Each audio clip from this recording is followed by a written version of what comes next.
తెలుగువారి number 1 choice Telugu matrimony. నేటి నుంచి బెజవాడ దుర్గమ్మ ఆలయానికి వెళ్లాలంటే సంప్రదాయ దుస్తులు తప్పనిసరి.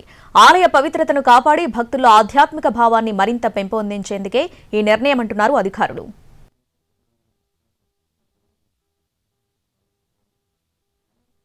విజయవాడ ఇంద్రకీలాద్రి అమ్మవారి ఆలయంలో నేటి నుంచి కఠిన నిబంధనలు అమల్లోకి వచ్చాయి.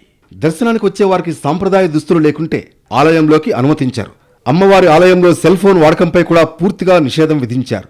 ఆలయ సంప్రదాయాలకు భంగం కలగకుండా ఈ ఆంక్షలు అమలు చేస్తున్నట్లు చెబుతున్నారు అధికారులు. ప్రోటోకాల్ దర్శనాలకు వచ్చేవారు తమ సెల్ ఫోన్లను ఆఫీసులో డిపాజిట్ చేయాల్సి ఉంటుంది.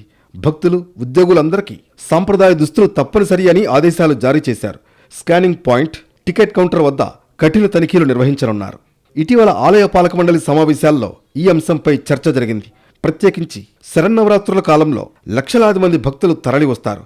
ఆ సమయంలో భక్తులు సంప్రదాయ దుస్తులు ధరించాల్సిన అవసరం ఉందని అధికారులు అభిప్రాయపడ్డారు.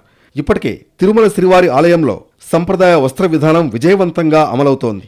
ఇదే నమూనాను కనకదుర్గమ్మ ఆలయంలోనూ అమలు చేస్తే ఆలయ మర్యాదలు మరింత పెరుగుతాయి అని ఆ సమావేశంలో అభిప్రాయాలు వ్యక్తమయ్యాయి. ఈ మేరకు దేవాదాయ శాఖ, ప్రభుత్వాధికారి స్థాయిలో చర్చలు జరిపారు.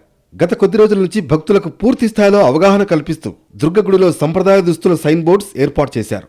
భక్తులు ఆలయ దర్శనానికి వచ్చే సమయంలో పురుషులు ధోతి, అంగవస్త్రం ధరించాలి. మహిళలు చీర, హాఫ్ శారీ లేదా సంప్రదాయ రీతిలో ఉండే వస్త్రాలు ధరించాల్సి ఉంటుంది.